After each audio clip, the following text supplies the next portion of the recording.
Friends, ಎಲ್ಲರೂ ಹೇಗಿದ್ದೀರಾ? ಚೆನ್ನಾಗಿದ್ದೀರಾ? ಪಾಕ ಅಮೃತ ಚಾನಲ್ಗೆ ಸ್ವಾಗತ ಸುಸ್ವಾಗತ. ನಾನಿವತ್ತು ಮಾವಿನಕಾಯಿ ಗೊಜ್ಜು ಮಾಡೋದನ್ನ ಹೇಳ್ಕೊಡ್ತೀನಿ. ನೋಡಿ, ನಾನು ತೋತಾಪುರಿ ಮಾವಿನಕಾಯಿ ತೊಗೊಂಡಿದ್ದೀನಿ. ತೋತಾಪುರಿ ಮಾವಿನಕಾಯಿ ಬರೀ ಸೀಸನಲ್ ಫ್ರೂಟ್ ಆಗಿದ್ದರಿಂದ ಸೀಸನಲ್ಲಿ ಯಾವ್ದು ಸಿಗುತ್ತೋ ಅದೆಲ್ಲ ನಾವು ಮಾಡ್ಕೊಂಡು ತಿಂದು ತುಂಬ ಚೆನ್ನಾಗಿರುತ್ತೆ. ಹುಳಿಕಾಯಿ ತಗೊಂಡ್ರೆ ಅದ್ರಲ್ಲಿ ನಾವು ಗೊಜ್ಜು ಮಾಡಿಕೊಂಡ್ರೆ ಅದ್ರಲ್ಲಿ ಟೇಸ್ಟ್ ಕಡಿಮೆ ಇರುತ್ತೆ, ಯಾಕೆಂದರೆ ಅದ್ರಲ್ಲಿ ಹುಳಿ ಅಂಶ ಜಾಸ್ತಿ ಇರುತ್ತಲ್ವ, ಅದಕ್ಕೆ. ಅದೇ ನೋಡಿ, ನಾ ಈ ತೋತಾಪುರಿ ತಗೊಂಡ್ರೆ ಇದರ ಹುಳಿ ಅಂಶ ಕಡಿಮೆ ಇರುತ್ತೆ, ನಾವು ಗೊಜ್ಜು ಮಾಡ್ಕೊಂಡಾಗ ತುಂಬ ಚೆನ್ನಾಗಿರುತ್ತೆ ತಿನ್ನೋಕ್ಕೆ.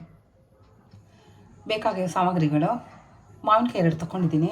ನೋಡಿ, ನಾನು ವಾಟೆ ಸಮೇತ ಹಚ್ಕೊಂಡಿದ್ದೀನಿ. ವಾಟೆ ಹತ್ತು ಕಡೆ ಇದು ಕಡೆ ತೆಕ್ಕೊಂಡಿದ್ದೀನಿ.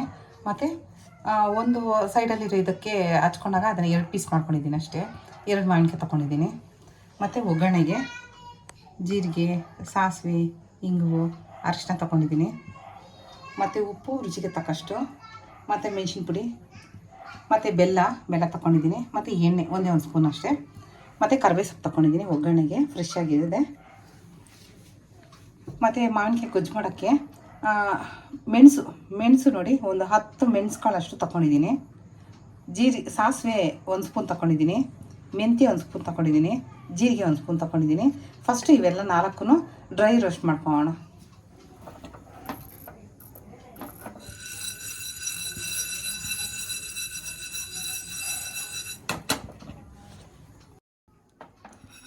ಡ್ರೈ ರೋಸ್ಟ್ ಆಗಿದೆ ನೋಡಿ. ಇದನ್ನು ನಾನು ಪಕ್ಕಕ್ಕೆ ಇಕ್ಕೊತೀನಿ, ತಣ್ಣಗಾಗಲಿ. ನಾನೊಂದು ಕಡಾಯಿ ತಗೊಂಡಿದ್ದೀನಿ. ಅದರಲ್ಲಿ 1 ಸ್ಪೂನ್ ಎಣ್ಣೆ ಹಾಕ್ತೀನಿ.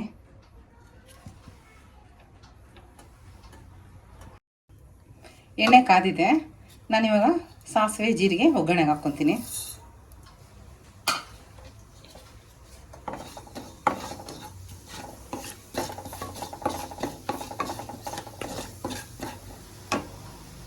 ಅರಿಶಿನ ಹಾಕ್ಕೊತೀನಿ.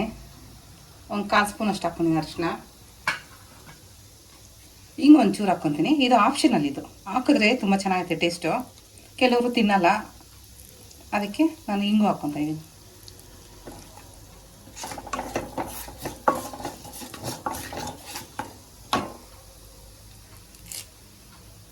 ಕರಿಬೇವು ಸೊಪ್ಪು ಹಾಕ್ಕೊತಾ ಇದ್ದೀನಿ.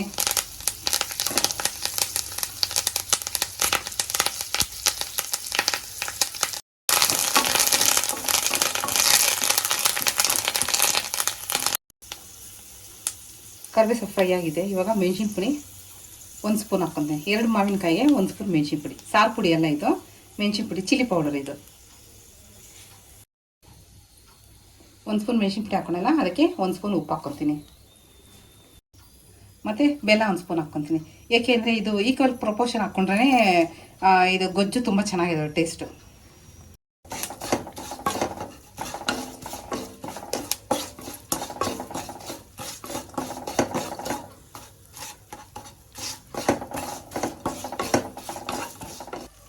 ಎಲ್ಲ ಚೆನ್ನಾಗಿ ಫ್ರೈ ಆಗಿದೆ.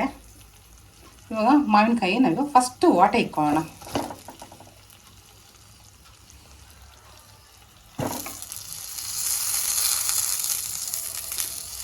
ಮತ್ತು ಮಾವಿನಕಾಯಿ ಯಾವಾಗಲೂ ಹಿಂಗೆ ರಿವರ್ಸ್ ಇಕ್ಕೋಣ, ಯಾಕೆಂದರೆ ಚೆನ್ನಾಗಿ ಬೇಯುತ್ತೆ ಅಂತ.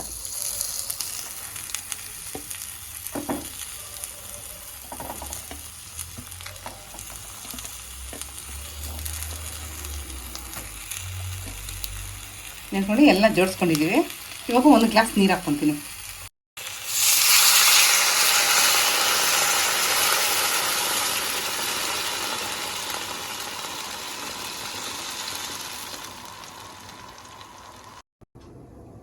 ಇದೊಂದು 5 ನಿಮಿಷ ಬೇಯಲಿ. ಇದೆಲ್ಲ ಆವಾಗಲೇ ಹುರ್ಕೊಂಡಿದ್ವಲ್ಲ, ಇದನ್ನು ನಾನು ಮಿಕ್ಸಿಗೆ ಹಾಕ್ಕೊಂಡು ಪೌಡ್ರ್ ಮಾಡ್ಕೊತೀನಿ. ನೋಡಿ, ಲಿಡ್ ತೆಗಿತಾ ಇದ್ದೀನಿ. ಚೆನ್ನಾಗಿ ಬೆಂದಿದೆ.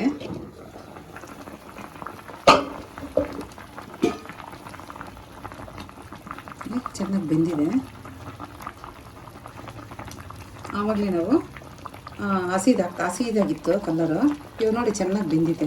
ಇವಾಗ ನಾವು ಮೆಂತ್ಯ ಪುಡಿ, ಸಾಸಿವೆ ಪುಡಿ, ಜೀರಿಗೆ, ಮೆಣಸು ಎಲ್ಲ ಹುರ್ಕೊಂಡಿದ್ವಲ್ಲ, ಆ ಪೌಡ್ರನ್ನ ಇವಾಗ ನಾವು ಹಾಕೋಣ. ನೋಡಿ, ಹಾಕ್ಕೊತಾ ಇದ್ದೀನಿ. ಅದೆಲ್ಲ ಪೌಡ್ರಲ್ಲಿ ಹಾಕ್ಕೊಂಡಿದ್ದೀನಲ್ವ, 1 ನಿಮಿಷ ಮುಚ್ತೀವಿ, ಮಸಾಲೆ ಎಲ್ಲ ಸೆಟ್ ಆಗಲಿ ಚೆನ್ನಾಗಿ. ಉಪ್ಪು ಖಾರ ಎಲ್ಲ ಸೆಟ್ ಆಗಿದೆ. ನಾವು ಮಸಾಲೆ ಹಾಕಿದ್ವಲ್ಲ, ಅದು ಚೆನ್ನಾಗಿ ಸೆಟ್ ಆಗಿದೆ. ಈಗ ನೋಡಿ, ವಾಟೆ ತೆಗೆದು ತೋರಿಸ್ತಾ ಇದ್ದೀನಿ. ನೋಡಿ ಎಷ್ಟು ಚೆನ್ನಾಗಿ ಬೆಂದಿದೆ, ತುಂಬ ಚೆನ್ನಾಗಿ ಬೆಂದಿದೆ. ಮತ್ತು ಹೋಳು ಇತ್ತಲ್ವ, ಹೋಳು ಹಾಕ್ಕೊಂಡಿದ್ವಲ್ಲ, ಹೋಳು ಅಷ್ಟೇ ನೋಡಿ ನೋಡಿ ಚೆನ್ನಾಗಿ ಬೆಂದಿದೆ. ಉಪ್ಪು ಖಾರ ಎಲ್ಲ ಚೆನ್ನಾಗಿ ಹಿಡಿದಿದೆ. ನಾನು ತೋತಾಪುರಿ ಮಾವಿನಕಾಯಿ ತೊಗೊಂಡಿದ್ದೀನಿ.